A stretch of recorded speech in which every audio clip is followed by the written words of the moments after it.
Hi guys, so my last information video I said that I was going to make a little bit of a video about the interview process, as I know a lot of you guys for the January 2016 intake are getting your interview invites and all that kind of stuff, which is very, very exciting. And also for future applicants, if you find me, you know, 6 months, a year from now, hopefully this will give you a little bit of insight of what to expect. I had a different kind of experience to anybody else I feel that has made videos on the interview process. A lot of them say to prepare a lot and all that kind of stuff, prepare answers.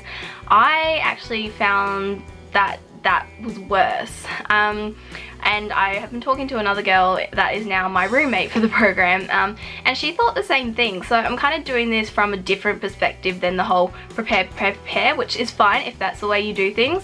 I'm not saying don't do it that way. I'm just giving you another point of view of how to prepare for your interviews. Basically, when you get your interview invite, you have to go online and book an appointment, which will be a slot that your interview takes place. So it's usually an hour slot that you will have your interview time. Give yourself some leeway on this interview time. Traditionally, and for me, the interviews don't particularly run to the time frame. My interview time was between 12 and 1, and I don't think I had my interview until about 1:32. Don't plan anything straight after your interview because there's a fair chance that it could run over, which is fine. I mean, they're trying to find people, you know, to do their program and to represent their company. So I think it's good that they take the time and don't try and rush you through. My interview took about 10 minutes.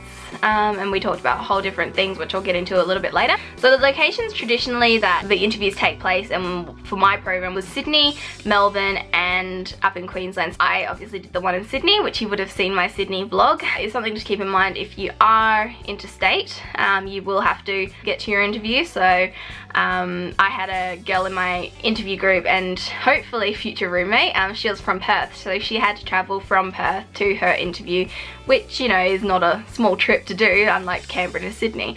So yeah, I think it's something you have to take into consideration when you're booking your interview. Where is the easiest, cheapest, etc., where you can get your interview done. So they say to wear like business kind of attire. I wore pants, black shoes, a blue top, and a blazer, which you would have seen in my Sydney vlog. So just something really professional. They say first impressions aren't everything, but I think in this kind of situation your first impression is important because they want to see that you have the Disney look. If you don't have that and you rock up in jeans and a shirt, I don't know if that's going to give out the right impression. I mean, if you want to do that, whatever, go for it.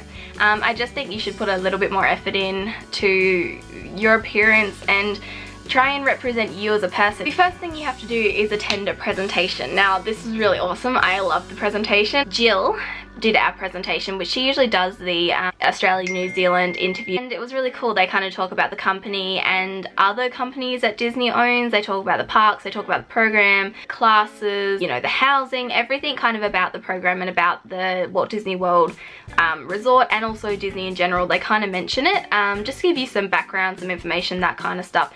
It was really great. I really enjoyed it. They also have a little bit of trivia, so you should kind of brush up on your Disney trivia. Really cool that they do that to kind of make you guys all relax, because obviously you're all a bit nervous, and then you wait for your interview. Depending on your time slot, it could be straight after, or it could be 4 hours from when your presentation ends. So what I did, I was staying across the road from the interview location, so I actually went back to the room and then came back.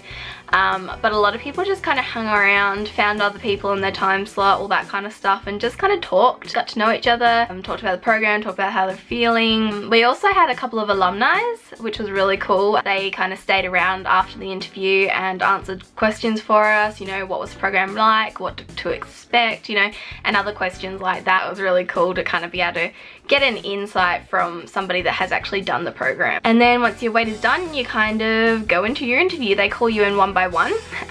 We had Jill and Lindsay, so we had 2 interviewers doing interviews. So there were 2 kind of in the room at the same time, which was fine. It wasn't distracting because you were kind of focused on your interview. And then once your interview's done, you kind of just leave, then you wait. You wait until you either get an acceptance letter or a no longer in consideration kind of letter. The no longer in consideration kind of comes about 3 days or so after your interview. So the longer you don't get an email from Disney, the better. So something I think was really important was just staying calm. I personally, I'm kind of used to these kind of situations of talking to people, presenting myself from my previous experiences, but I think it's just really important to stay calm. You know, you're doing this for a reason. You have a reason you want to work for Disney, and just remember that. And if you're, you know, you just gotta believe in yourself. I know that sounds cheesy, like Disney girl here, you know, cast member saying believe in yourself, but it's really important to believe in yourself and have faith and trust in yourself that, you know, if you do your best, you know, hopefully you'll get in. Sometimes you don't get in though, and you can always try again. Trying to keep your brain kind of calm so your brain's not going woo, a straight train of thought. Of course, when you're in your interview, you might, you know, stumble a little bit, say something a little bit too many times, you know, but they're also used to interviewing people and them being nervous, so you just kind of gotta do your best. One piece of advice I hear people say a lot is prepare. You know, prepare questions and answers that they may ask. And honestly, me personally, I didn't do it. I kind of like worked on the basics, you know, why do I want to do the program, why do I like Disney, and what do I want to do. That was kind of all I kind of prepared in my head, and I didn't prepare a word for word answer. It was just in general, you know, I want to work for Disney because I find the company inspirational, yada yada yada. I think it's important not to prepare too much. That's my opinion anyway. Because if you prepare word for word answers, I feel like if you don't get that exact question or something like that, you're gonna fumble, you're gonna trip over your words and all that kind of stuff. So I think prepare general answers that could be answered by a number of questions rather than why do you want to do the Disney College program and give an exact answer. So that would be my piece of advice. It's just generally prepare your answers, understand why you want to do it, that kind of stuff, rather than answering exact questions. Okay, so I have here the questions I kind of actually got asked in my interview. I'm just going to run over them very vaguely so you know how the interview is kind of going to flow. It was kind of like, you know, hello, how are you? And then it kind of went into what are you studying, how will that help you in the future, and how will the program help you? And then it went into why do you want to do the program, that kind of area of questions. And then from there it went into my job. So I'm a theatre manager in Canberra. And so we talked about my job, safety, that kind of stuff, what I do. So they might talk about your job and what you do and what roles you complete in that job. How will you go living away from home, that kind of stuff, because they care about how you're going to cope with that individually or a group. What do you work better in? So that those kind of general questions, you know, about your work ethic, that kind of stuff about you. And then we kind of went into the more role specific questions. The top roles were merchandise, operations, and character attendance. So we kind of covered each one of them, you know, why do I want to do it, what would you do in certain situations. Yeah, that was pretty much kind of it. And then, you know, do you have any questions for me, that kind of thing, which I did. I asked a couple of questions. Yeah, it's kind of really just relaxed. It's more of a conversation than an interview, I feel.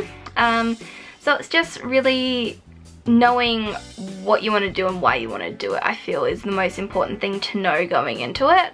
So I do hope this video has helped you in some way prepare for your interview. If not, just give you some information about the interview.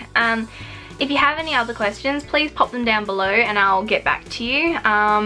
So yeah, I think the most important thing to remember is just be yourself, show who you are, because you're all great people, I'm sure. You know, you're Disney people, you're applying for the Disney College program, so you all have something unique and amazing to offer. So just show that in your, you know, your personality in the interview, and I think you guys will do great. So good luck.